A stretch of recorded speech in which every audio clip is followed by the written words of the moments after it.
llamo Mariana Weissman, soy física de profesión y soy miembro de la Academia desde el año 1996.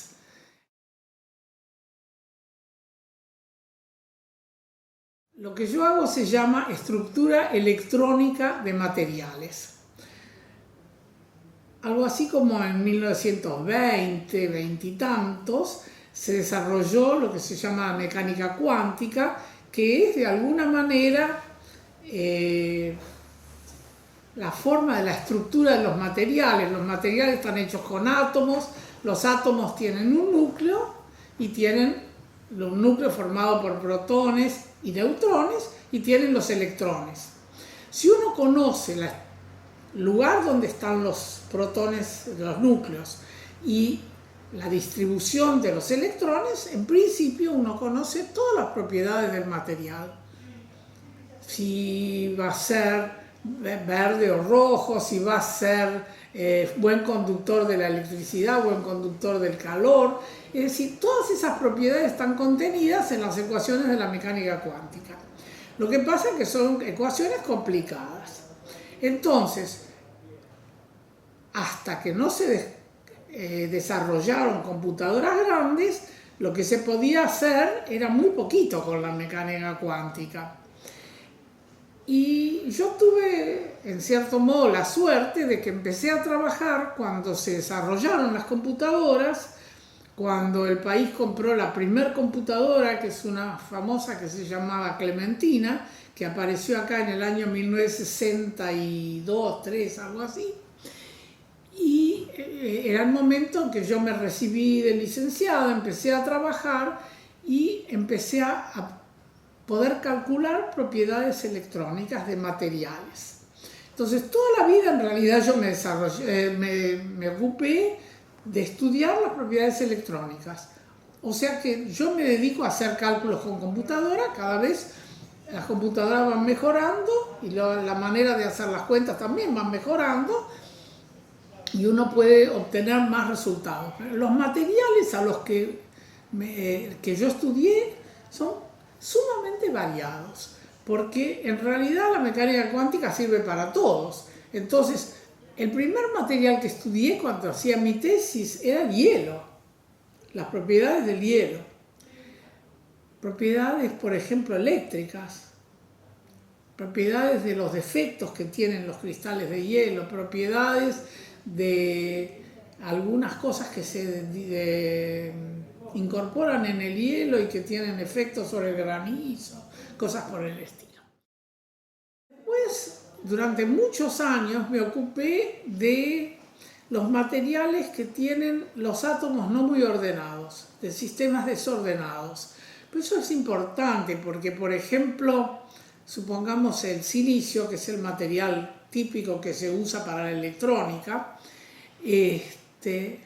Bueno, si el silicio desordenado, que se llama amorfo, tiene unas propiedades que son bastante parecidas al cristalino y mucho más barato para fabricar. Entonces era interesante estudiarlo para saber si podía ser útil o no, y resultó regular de útil, no muy útil.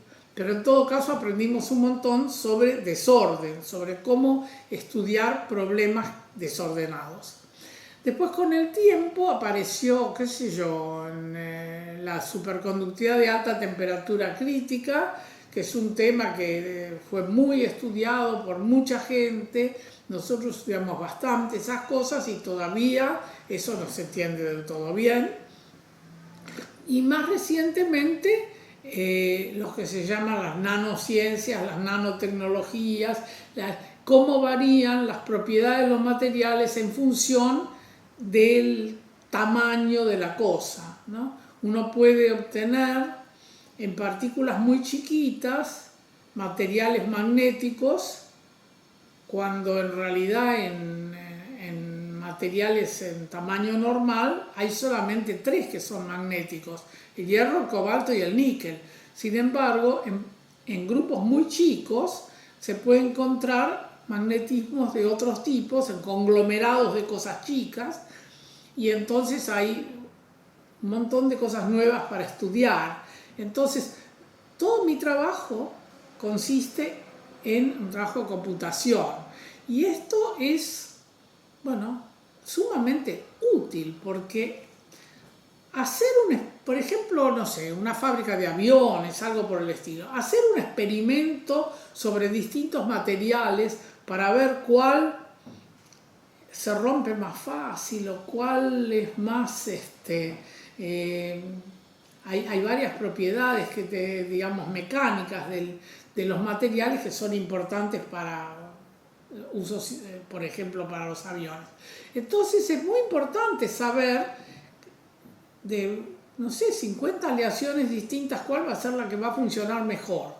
Hacer el experimento real es muchísimo más caro que hacer el experimento computadoral.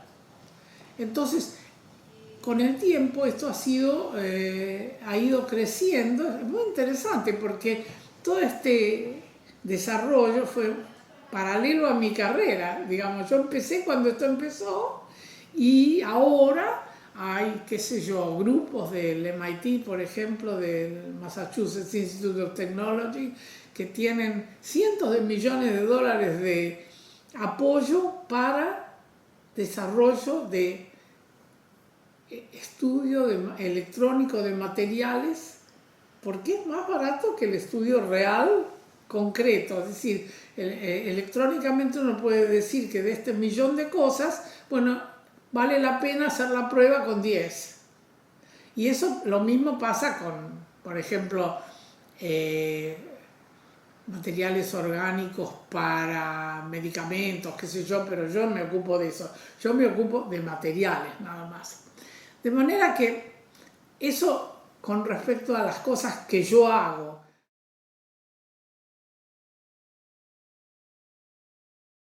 ¿Por qué estoy en la academia? Bueno, eso tiene que ver un poco con la trayectoria académica de una persona, si hizo muchos trabajos, si tuvo muchos estudiantes, cuánto. Pero básicamente yo creo que en el momento que yo entré había un poco la idea de que tiene que empezar a haber mujeres en la academia. Cuando yo entré, rápidamente intenté que empiece a haber más mujeres, se incorporó una doctora astrónoma, que era la doctora Niemela, que desgraciadamente falleció ya, y después se incorporaron a 2 o 3 mujeres más, pero de todos modos no llegamos a ser todavía ni el 10%.